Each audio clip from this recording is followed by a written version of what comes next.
আমার সম্পর্কে এই দলটির স্থানীয় শীর্ষ নেতারা জায়গায় জায়গায় বক্তৃতা করছেন এবং তারা যে বক্তৃতা করেন ফেসবুকে তাদের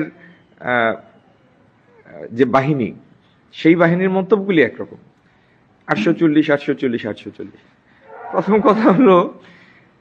কথা হলো আমি স্পষ্ট করে আপনাদের বলছি, আগেও বলেছি, আমি যে পরিমাণ ঋণ নিয়েছি আমি শোধ করেছি তার থেকে বেশি।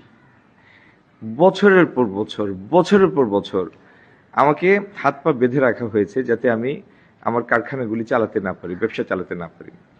আমার গ্যাস সংযোগ 24 ঘন্টার মধ্যে দিনে 18 থেকে 22 ঘন্টা পর্যন্ত আমি গ্যাস পাই নাই। তারপরে ব্যাংকগুলি তো সরকারের নিয়ন্ত্রণের বাইরে না। ব্যাংকের দায়িত্বশীল ব্যক্তিরা আমাকে বারবার বলেছেন, আপনি কি পানিতে নেমে কুমিরের সাথে যুদ্ধ করবেন? এটা কি সম্ভব?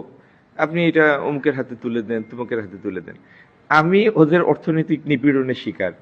আমার থেকে বহু প্রতিষ্ঠিত বিত্তশালী লোকরা আত্মসমর্পণ করে রাজনীতি থেকে অবসর নিতে বাধ্য হয়েছে অস্তিত্ব রক্ষার প্রয়োজনে।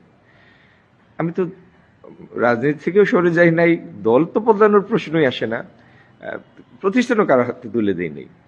আমি ধরে নিয়েছি আল্লাহ রাব্বুল আলামিন কিসমতে যা রাখবে তাই হবে। আমি আমার জায়গায় আছি, আমি আমার জায়গায় থাকবো।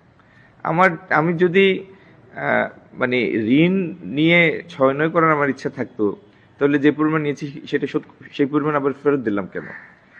সেই পরিমাণ পরিশোধ করতাম কেন? শুরুতেই অন্য কোনো ভিন্ন চিন্তা করতাম।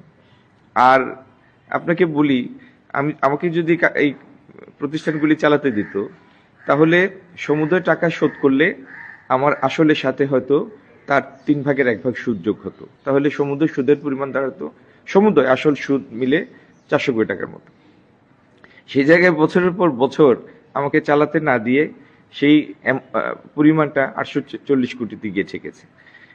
আমার প্রতিষ্ঠানের যে সাইজ, আমার প্রতিষ্ঠানের যে আয় সক্ষমতা, এখনো যদি আমি এটি 24 ঘন্টা চালাই, বছরে 345 দিন, এটিও আমি শোধ করতে পারবো।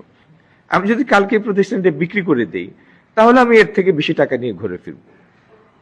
তো যারা এই অপপ্রচারগুলি চালান তারা কিন্তু এটার উত্তরের জন্য এই অপপ্রচার করেন না। তাদের অপপ্রচারের লক্ষ্য হচ্ছে মানুষকে বিভ্রান্ত করা।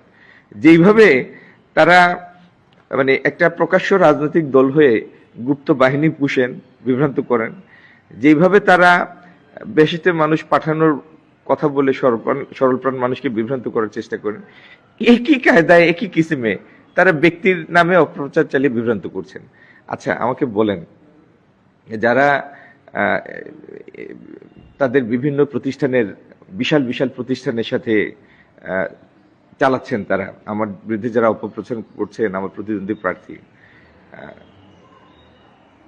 এই এই এই যে পরিমাণ, যে সাইজের প্রতিষ্ঠানের মালিক তারা হয়েছেন, মানে তাদের আদতে পিছনের ব্যবসার ইতিহাসটা কি, তাদের ব্যাকগ্রাউন্ডটা কি,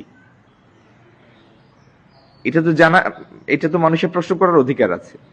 আপনি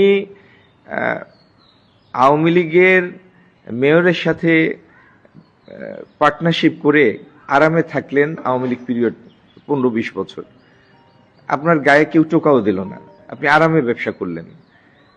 আর আপনি প্রশ্ন করেন যারা আওয়ামী লীগ আমলে আমার মতো সাধারণ ব্যবসায়ী, মানে বিএনপির রাজনীতি করার কারণে চরমভাবে ক্ষতিগ্রস্ত, বিপর্যস্ত, সেই সব লোকের নৈতিকতা নিয়ে আপনি প্রশ্ন করেন, মানে এর থেকে দুঃখের আর কিছু হতে পারে না। যাই হোক, অপপ্রচার আপনি করে মনে করতে পারেন যে আমি বিরাট একটা কিছু করে ফেললাম, কিন্তু মানুষ সবাই বোকা না।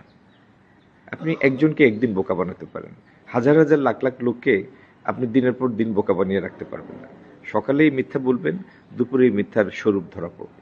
আমার বিশ্বাস মানুষ উপলব্ধি করবে যে এই অপপ্রচারে বিভ্রান্ত হওয়ার মতো